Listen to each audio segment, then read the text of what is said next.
Thank you. On Monday, Ranking Member Cummings and I wrote you a letter, sir, about the majority's ongoing investigation into the investigation of former Secretary Clinton. Without objection, I ask unanimous consent that our letter be placed into the record. Without objection, it will be made a part of the record. Thank you. For the first part of our letter discusses the department's failure to provide the minority with access to the documents you've already provided to the majority. Yes or no, will you commit to ensuring that the minority, that we receive equal access to any materials you may provide to this committee in the future? Yes, and I believe my understanding is that that information may have been provided to the I'm not ranking interested member. in the past at this point. Thank you. That's what I wanted. I have a lot of questions. The majority of this committee, the White House, and President Trump's private attorneys have all called for the Department of Justice to appoint a new special counsel to investigate a number of Hillary Clinton-related matters. I think we could benefit from your experience in how the special counsel regulations work. The regulations say the Attorney General, or in your case, the Acting Attorney General, will appoint the special counsel when you determine that 1, criminal investigation of a person or matter is warranted, and 2, the investigation either presents a conflict of interest to the department or some other strong public interest requires you to appoint the special counsel. That first part, when he or she determines that criminal investigation of a person or matter is warranted, is that part of the regulations optional? No, that isn't part of the regulations. Thank you. So a criminal investigation must first be determined to be warranted before you can assign a special counsel to the matter? Yes.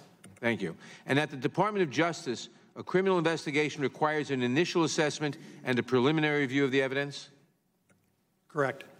Has that assessment been made with respect to former Director Comey's handling of the Hillary Clinton investigation? I'm not going to comment on any investigations in the normal course.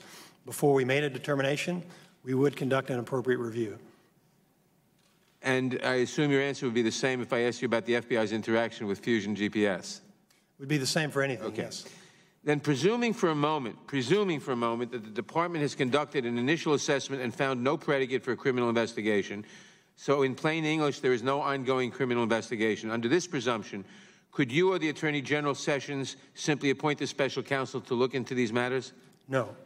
As I said earlier, to my knowledge, there's been no credible factual or legal claim that anybody at the department violated any law by deciding not to bring charges or by attempting to meet with Fusion GPS. If that is true, if there is no underlying criminal investigation because there is insufficient evidence of a crime, in this or any other case, do the regulations permit you to appoint a special counsel? No. Thank you. According to the department, the Office of the Inspector General informed Special Counsel Muller of the existence of these text messages between Peter Strzok and Lisa Page on July 27, 2017. The text you sent us last night. Mr. Muller immediately concluded that Mr. Strzok could no longer participate in the investigation, and he was removed from the team the same day. Did Mr. Muller take appropriate action in this case? Yes, he did. Thank you. In testimony before the Senate Judiciary Committee, you said that you would only fire Special Counsel Mueller for good cause, and that you had not seen any yet. Several months have passed since then. Have you seen good cause to fire Special Counsel Mueller? No. Thank you. If you were ordered today to fire Mr. Mueller, what would you do? As I've explained previously, I would follow the regulation. If there were good cause, I would act. If there were no good cause, I would not. And you've seen no good cause so far? Correct. Thank you. On May 1st, the Office of Legal Counsel issued an opinion arguing that ranking minority members do not have the authority to conduct oversight, unquote. Shortly thereafter, Politico reported that the White House counsel instructed federal agencies not to cooperate with oversight requests from Democrats. Since then, Democrats on this committee have written more than 40 letters to the administration without any meaningful response thus far. Can you clarify your current position on responding to letters from the minority? And are you concerned that the department's May 1st opinion serves to justify a policy of stonewalling by the administration? My position, Congressman, is that we make every effort to respond to any legitimate inquiry from a member of Congress. Obviously, we prioritize inquiries propounded by the chair on behalf of the committee, but we'll make an effort to respond to any inquiry. We get a lot of letters. I'm sure. And so I apologize if there's a delay. delay. Would you prioritize after letters from the chair, letters from the minority? Our goal is to respond to all those letters in a reasonable manner. In fact, when our new Assistant Attorney General, Stephen Boyd, took office, there was quite a backlog. And would you encourage the Office of Legal Counsel to withdraw its May 1st opinion?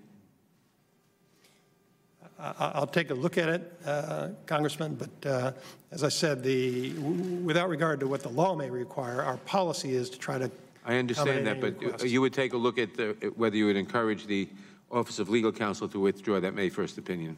Well, I'm not committing to do anything. I will agree to look at it. Okay, thank you. And finally, I just want to say and follow up with what the chairman was saying about Section 702.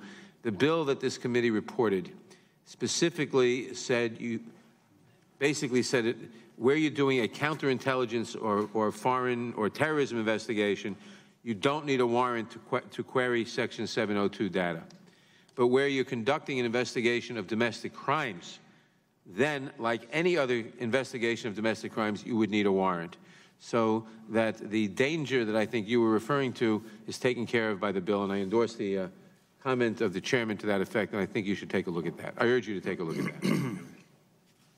Thank you. I yield back.